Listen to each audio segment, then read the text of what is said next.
এবার মেয়ে দেখা কোনো রকম যদি খুঁজে খুঁজে পাওয়া গেল, যে যাক দেখা দেখি এবার হয়ে গেল, তখন রেট লাগালাগি কত টিকি লাগবে, যা হোক হয়ে গেল 2 লাখ 2 লাখ 1.5 লাখ টাকায় এবার ফাইনাল কিনে নিলে রামপাঠা 1.5 লাখ এবার বিক্রি। আচ্ছা আমি যে 1.5 টাকা লিনি তো আমার সংসার চলে না? চলে না? আমি যেদিন বিয়ে করতে যাই আমার কাছে 300 টাকা ছিল, মাত্র 300 টাকা। জানেন আমার মা 1000 টাকা দিয়েছে আমার হাতে, দিয়ে কইছে নিয়ে যাও। একটা মাওড়া ছেলেকে আমি বিয়ে করেছি, আমাকে 4 লাখ টাকা 3 লাখ টাকা দিয়ে দিবে, খালি তাইয়ের হয়েছিল। এখনো যদি বিয়ে দিতে যান তো 3 লাখ 4 লাখ টাকা দেবে। হ্যাঁ তখন দিতে চাচ্ছিল, কিন্তু 1 টাকা করে না নেব না। বিয়া নিয়াতে বিয়ে করতে, বিয়ের মানে হলো নিজের ইজ্জতের হেফাজতের জন্য বিয়ে করা যায়। বিয়েটা কেন করেন? বিয়ের উদ্দেশ্য হলো নিজে যাতে গুনাহ থেকে বেঁচে থাকতে পারি, জেনায় লিপ্ত না হয়, এই নজরটা যেন পর মহিলার উপরে না পড়ে, নিজের নজরের হেফাজত, নিজের অন্তরের হেফাজত, নিজের মনের হেফাজত, নিজের সারামগাহের হেফাজতের জন্য বিয়ে করা যায়। বুঝলেন? বিহার মানে হলো এটা নিজকে বাঁচিয়ে নেওয়া। আর এখানে আমরা বিহার মানে টাকা বুঝে নিয়েছি, টাকা হওয়া দরকার। আল্লাহ এত বরকত দিয়েছেন, রাসূল বলেছেন আন-নিকাহ মিন, রাসূল বলেছেন যে বিয়ে হলো আন-নিকাহ বারাকাতুন, বিয়ে হলো বরকত। কিন্তু বিয়ের নেক নিয়ত আপনাকে করতে হবে। আমি করেছি, দেখেন আলহামদুলিল্লাহ। সেদিন একটা লোকের কাছে 300 টাকা পাচ্ছিলাম না, এখন 3 লাখ টাকা চাই, খট করে বের করে দেব। আল্লাহ বরকত দিবেন, কিন্তু আপনার নিয়তটা নেক হওয়া চাই। আপনাকে পরেজগার মেয়ে বাড়তে আনতে হবে, তাহলে বরকত হবে। সকালে উঠের করে কইছে, কইছে সকালে বেলা 8টাতে 7টাতে উঠছে, জীবনে ফজরের নামাজ পড়ে না, কোরআন পড়ে না। রাসূল বলেছেন যেই বাড়িতে ফজরের পরে কোরআনের তেলাওয়াত হবে ওই বাড়ির বরকত জীবনও যাবে না। পড়েন আলহামদুলিল্লাহ। তো পড়ালেখা মেয়ে আনবেন, তাইলে তো তেলাওয়াত করবে ভরে জি। আর তো পড়ালেখা মেয়েই নিলেন না, দিনদার মেয়ে নিলেন না, টাকা চাই। আপনার এই টাকা না ফাঁকা কয়দিন থাকবে? হ্যাঁ 1.5 লাখ টাকা নিয়েছে, নিয়ে ছোঁড়া। তখন ওর বাপ যে নিয়েছে 1.5 লাখ টাকা নিয়ে, তখন কইছে যে দোকান পাশের এদিকে 50,000 বিহেতি খরচা করে দিয়েছে, 1 লাখ টাকা টিকালছে, 50,000 টাকার গহনা দিয়েছে। আর গহনা ফের মুহুর, ওর মধ্যে 5,000 টাকার নগদ মুহুর। 1.5 লাখ টাকা গহনা নিয়ে 5,000 টাকার নগদ মুহুর। 1.5 লাখ টাকা ডিমান্ড, আর মোহরের বেলায় নগদ 5,000। ফের টাকা কোনটা কত মানুষ জানেন? ওই মেয়ের বাবার কাছকার লেওয়া টাকাটা থেকে মোহর দেয়। পড়ে না আস্তাগফিরুল্লাহ, এর বিয়ে জীবনও জায়েজ হবে না। ওই টাকার যদি মোহর দেয় জীবনও জায়েজ হবে না। আল্লাহ বলছেন আল্লাহ পাক রব্বুল আলামিন বললেন যে তুমি ওয়াতুন নিসা সাদাকাতাহিন্না নিহলা, তুমি মেয়েকে তুমি কি দিয়ে দাও? মোহর আদায় করে দাও। আচ্ছা জমি আপনি কিনলেন, একটা জমি কিনে রেজিস্ট্রি করেছেন, কিন্তু রেজিস্ট্রি করার পরে যতক্ষণ আপনি মডিশন না করছেন, মডিশন যতক্ষণ না হয়েছে ততক্ষণ জমির আপনার কোনো ভ্যালু না। মোহর দিবেন না, বিনা মোহরে আপনার কোনো উপায় নেই। একটা কি মজাক বলে নিয়েছি। হ্যাঁ 1.5 লাখ টাকা 2 লাখ টাকা নিয়ে তখন কইছে যে মোহর পট্টি করবো, কইছে করে দাও 1.5 লাখ, কইছে নগদ, কইছে 5,000 51 টাকা করে দাও নগদ হয়েছে, বাকিটি কইছে বাকি মোহর। আরে ভাই লেখবার কাম লেখে দাও, মোহর কি দেওয়ার লেগে বেশি লেখে, ওটা দেখবে লেখে। আমার বন্ধুরা, আমার ভাইজানেরা, এবার আপনার আমার সমাজে এবার মেয়ে দেখার পরে যখন আমরা ছাঁটাই বাছাই করে দিন তারিখ ঠিক করে দিলাম যে হ্যাঁ এবার এতটি টাকা লিয়ে বা এতটি ইলিয়া বিহে, আল্লাহুস সামাদ, চাপ পড়ে যায় একটা গরিবের উপরে 1.5 লাখ। সুবহানাল্লাহ। বন্ধু, এই জুলুমের কারণে আজ সমাজ বরবাদ আছে। আপনি কয়েকদিন আগে দেখলেন একটা মেয়ে নিজের জীবন দিয়ে দিলে নদীতে কুইদে, কিসের? এই ডিমেন্ডের চাপে। সুবহানাল্লাহ। বন্ধুরা আমার, এখনো বাবা, ও যুবক ভাই, আজ তুমি এই 1.5 লাখ টাকা নিয়েছো, আল্লাহ তোমার ঘরে 4টা কালো কালো মেয়ে দিয়ে তোমাকে 2 লাখ টাকা করে দেওয়াবে।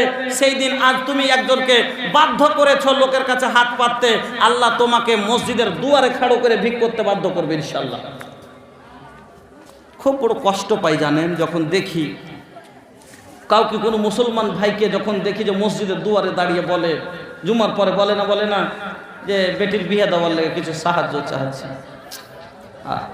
ভিতরটা ফেটে যায়। সত্যি বলছি, যে রাসূলের তারিখ, রাসূলের সুন্নাত আদায় করবে, বিয়ে করবে, একটা মেয়ে বাবা কত আদরে সম্মানে নিজে না খেয়ে কষ্ট করে মেয়েটাকে মানুষ করেছে, বড় করেছে, আর বড় করে ওকে তুলে দিবে ওর জিন্দগির সাথী, যে ওর পা টিপবে, যে ওর গোসলের পানি দিবে, যে ওর কাপড় খাজবে, ওর সারা জীবন ছেলের পেচ্ছাপ পায়খানা টানবে, ওর ছেলেকে ঝুড়িতে ডুবিবে, তাকে ফের টাকা দিয়ে নিতে হবে।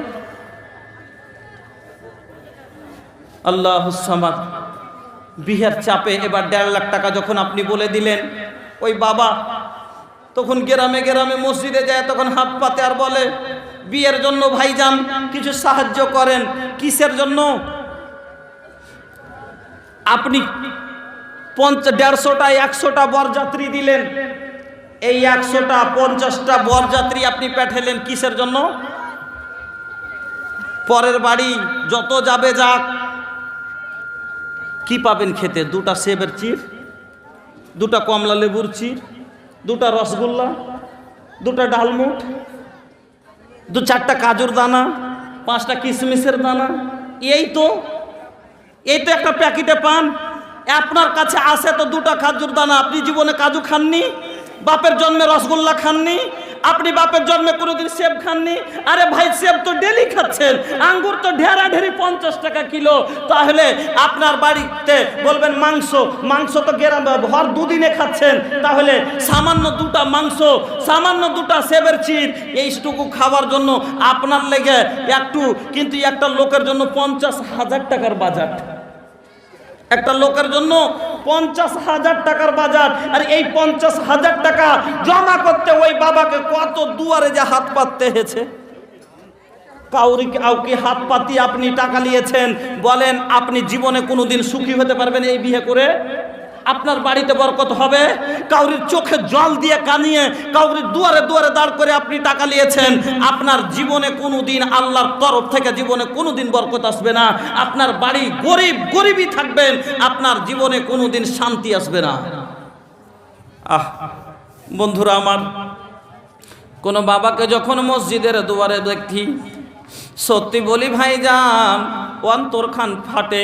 হায়রে মুসলমান, সামান্য 2টো সেবের চির খাবে, সামান্য 2টা কমলা লেবুর চির খাবে, সামান্য 2টো মিষ্টি খাবে, এই জন্য আর মাংস ভাত খাবে, এতে এর থেকে বেশি তো আর কিছু নয়। এই জিনিসটা তো নিজের বাড়িতে খেতে পাওয়া যায়। এর জন্য 150টা লোককে আপনি একবারে লাইন ধরিয়ে দিলেন, আপনি কুটুমের মজবুরি বুঝলেন না। গরিব লোকটা এবার যতদূর শক্তি অনুযায়ী ব্যবস্থা করেছে, না হলে বেটির ফের জ্বালা হবে। যতদূর শক্তি অনুযায়ী বিক্রি করেছে, মাছ করেছে, মাংস করেছে। এখানে ঠাকুর যখন এত বাড়িতে যা পাইছে, তখন একটা ল্যাথড়া পাইলে টেনে টেনে ছিঁড়ছে, চোখ দিয়ে পানি বাহির করে দিবে। আর ওখানে যাওয়ার পরে তাকে এটা ল্যাথড়া, এখানটা ল্যাথড়া হটিয়ে দিয়ে দিলে, এখানটা ফুসকা হটিয়ে দিয়ে দিলে, এখানটা হাড্ডি বাড়তে, তারপরে তখন মুড় হাতে বেরিয়ে খাবে।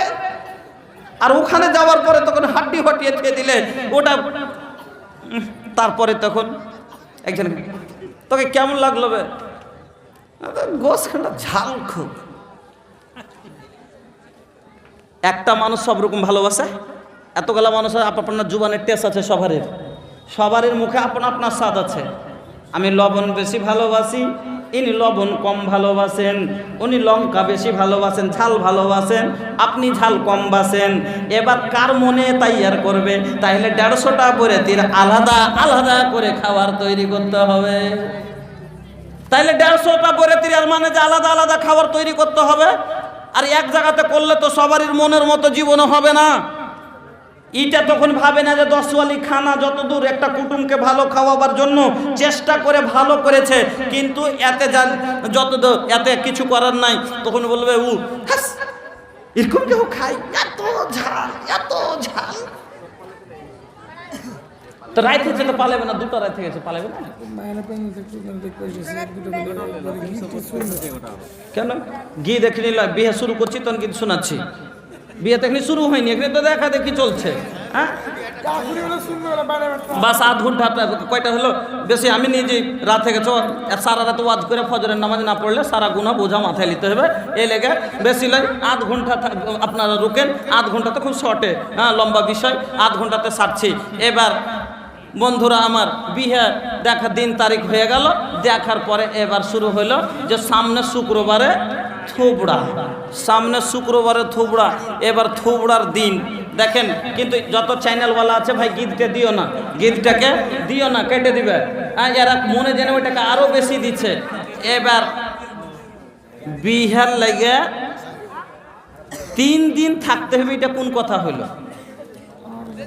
শুক্রবারের দিন করলেন, শুক্রবারের দিন সন্ধ্যার আগে এবার মহিলা এক পার্টি চলে গেল গাই গাই, চল গো বুবু হালকা বাড়ি থুবড়া বাহানতে।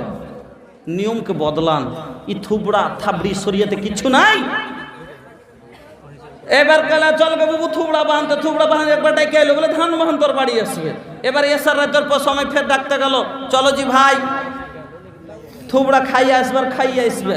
এখানে ফের খাওয়ার খাইয়ে চলে গেল, খাওয়াইতে বসেছে। এবার খাওয়াইতে বসে আচ্ছা ইয়ার মুখে তুলে খাওয়াইতে হবে, বহুনুকে এটা কোনটা পাইলে? আস্তাগফিরুল্লাহ। এখানে মুখখানে যেমনি খাওয়াইতে যাবে মধ্যখানে একটা সোপ পেড়ে দিয়েছে, আর বউটাকে বসিয়ে দিয়েছে চেংড়িটাকে, আর মায়ের লোকে যেরকম করে মুখখানটাকে বন্ধ করে ধরলে ধরে টাকা দে তাইলে খাইতে দেবো, শুরু করেছে কি। কিন্তু চ্যানেলওয়ালা 100 বার করে মানা করছে গীত কেটে দিবে। হ্যাঁ কি বলতে শুরু করেছে? কইছে আমের দুধের বাছা রাঁধেছি ক্ষীর, খাও খাও রে বাছা দাদর হাতের ক্ষীর, দাদর গরু বেচা টাকা সহাজে পাবো, তেবে খাবো রে আমি দাদর হাতের ক্ষীর। अब কি করবে? টাকা তো দাদুকে দিতেই হবে। এখন 10 টাকা তখন বাহির করে দিলে ফকিরনিকে, তখন ই হোটলো, তখন 1 লোকমা 3 লোকমা ও মুখে দিয়ে হোটলো, তারপরে এসে ফের বহুনু বসলো চাঁদ। এই করতে করতে ওর মানে 14 ঝোনার মুখে আটে না গিলে না, এ তখন পান্নি নিয়ে বসেছে। কত শখ দেখছেন, টাকা বাড়ে পান্নি নিয়ে বসেছে, এদিকে লিছে আর এদিকে লিছে আর ঢেল দিচ্ছে। শুনেন আল্লাহ পাকের নবী হাদিস শুনেন ভালো করে। আল্লাহ রসুল বলছেন শোনো, যখন তোমরা খেতে বসবে, যখন তোমরা খাবে, খাওয়ার প্লেটটাকে তোমরা কি করবে? চেটে খাবে। আর খেতে খেতে যদি একটা লোকমা পড়ে যায়, অতি যদি কোনো ধুলা বালি লেগে যায়, তাকে পরিষ্কার করে ধুয়ে সে লোকমাটাকেও খেয়ে নিতে হবে। লোকটাকে হাতটাকে অতক্ষণ ধুবে না যতক্ষণ হাতটা এলাকা হাওয়াকে যতক্ষণ তুমি চাইটা না নিবে। লোকটাকে চাইটা চুষে খাইতে হবে। আর এখানে মনে যায় না একটা মুখে লিছে, আর এখানে পান্নিতে ঢালছে। শরীয়তের উল্টা হলো না? হলো না? থালি মুছে খেতে হবে। এমন কি নবী বলেছেন যে হাতটাকে চাইটা যতক্ষণ না খাবে ততক্ষণ তুমি হাত ধুবে না। কেন? তুমি জানো না যে কোন দানাটাতে আল্লাহ বরকত রেখেছে, কোন দানাটাতে বরকত আছে আল্লাহ পাকের, তুমি জানো না। এ লেগে হাতকে চাইটা খাও। আর এখানে মনে যায় না তখন একদিকে লিচার একদিকে পানিতে ঢালছে। মা বোন ডরান আল্লাহকে দেখে, তোবা করেন আল্লাহর কাছে, নাউজুবিল্লাহ। এবার শুরু হলো খাওয়া দাওয়া হলো, তারপরে তখন হলো হলদি বাটা বাটি আর দিয়ে তখন শুরু করলে আল্লাহুস সামাদ হলদি। আরে ভাই পুরুষ লোককে হলদি মাখতে হবে না, পুরুষ লোককে হলদি মাখতে হবে না। মেয়েরা হলদি মেহেন্দি যা আছে লাগাবে, কিন্তু পুরুষ লোক হলদি বাঁটবে না, লাগাবে না। ই তো এমন ছোঁড়ার শখ, আগে নেংটি মেরে বসিচ্ছে। আর হলদি যে মা খাইছে সুবহানাল্লাহ, তার ফের কে কারা জানেন? নাউজুবিল্লাহ। চাস্তো ভানি, চাস্তো বহিন, খালাইতো বহিন, এই লোকগুলোতে যায়। আর এক একটা এত বাজে ব্যবহারের মেয়ে আছে জানেন, কোনো জায়গা বাদ দেয় না, তল উপর চলুস করি মা খাইছে, মা খাইছে। তখন মা খাইছে তখন তোয়াল উপর কইছে এই জায়গাটা কেন ফাঁকা থাকে, বিহার সাজনে সব জায়গায় মাখিয়ে দেবে। আস্তাগফিরুল্লাহ। 3 দিন ধরে এবার শুরু হইল। শুক্রবার থেকে গেলে শনিবার আর রবিবার 2 দিন খালি থাকলো গীত গাইবার থুবড়া খাইবে, ইয়ার বাড়ি ওর বাড়ি, গ্রামে গ্রামে, আর যায় খালি বসছে ইয়ার বাড়িতে আর ওর বাড়িতে, ওখানে ঝামাঝাম এক গীত, ওখানে গেল ওখানে যে এক ঝামাঝাম এক গীত, আর তারপরে তখন সবটি মিলে খাইয়ে দেয় হাঁটছার আল্লাহ সামাদ। আর কত রকমের ঠেলা ঠেলি হোঁড়া হুঁড়ি এই করে 3 দিন কাটলো। তারপরে এবার বিহা আসবে। বিহা কোথায় বসবে? বিহার লেগে কিরকম জায়গা হচ্ছে হি আল্লাহ রসুল বলছেন বিহা বসাবে মসজিদে বসাবে, পেন্ডালে বিয়ে নয়। নবী বলেছেন বিয়ে বসাবে মসজিদে বসাবে। বিয়েতে কটা লোক আসবে?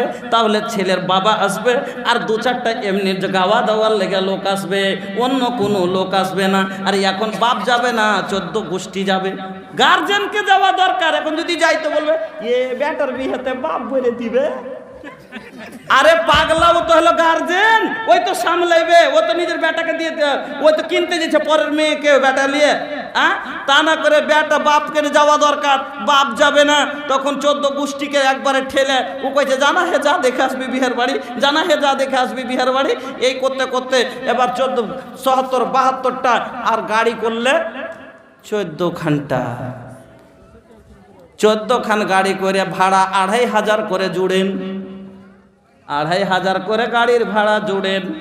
এই 2500 টাকা করে 14 দুগুনি 28 আর 14 এদিকে 7, 7,500 কতটি হলো? 35,500 টাকা। এই 35,500 টাকা বাজে খরচ হলো। এই টাকাটা যদি বন্ধুরে ওই তো গাড়ির ভাড়া না দিয়ে ওই লক্ষ্যটাকে ওই পরের বাড়িতে না পেঠিয়ে এই গুনহার বোঝাটা না মাথায় নিয়ে আর ওই লোকটার ওপরে জুলুম না করে যদি এই টাকাটা দিয়ে বাড়িতে ওয়ালিমার ভোজ করতেন, সবটি লোক আনন্দে খায়া বাড়ি থেকে চলে যেত আর আপনার সুন্নাত আদায় হয়ে যেত। ঠিক না বে ঠিক? এই 14,000 এই 35,000 টাকার যদি বাড়িতে ভোজ করেন, এই লক্ষ্যটা আনন্দে, ওখানে তো 2খান সেবের চির পেয়েছিল, এখানে যদি একটা 2টা দিয়ে দেন তাও ওড়াইবে না। একবারে সবটি লোক আনন্দে খায়া মন ভরে আপনার বাড়ি থেকে বিদায় হবে দোয়া দিয়ে, আপনার সুন্নাত তারিকা আদায় হবে, লোকের দোয়া পাবেন।